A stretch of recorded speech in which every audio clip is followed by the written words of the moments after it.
Magandang araw sa inyo mga kapatid.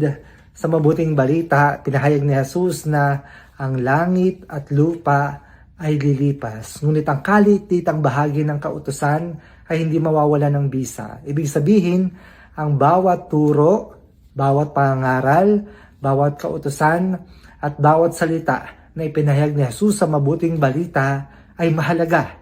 Lahat ito ay makakapagdala sa atin sa kabutihan.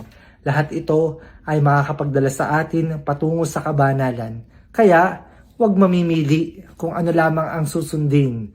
Huwag mamimili kung ano lamang ang pakikinggan. Lahat ng ipinahayag ni Jesus ay maganda para sa ating buhay. Makapagdadala sa atin patungo sa buhay na walang hanggan. Manalangin tayo sa ngalan ng Ama, ng Anak,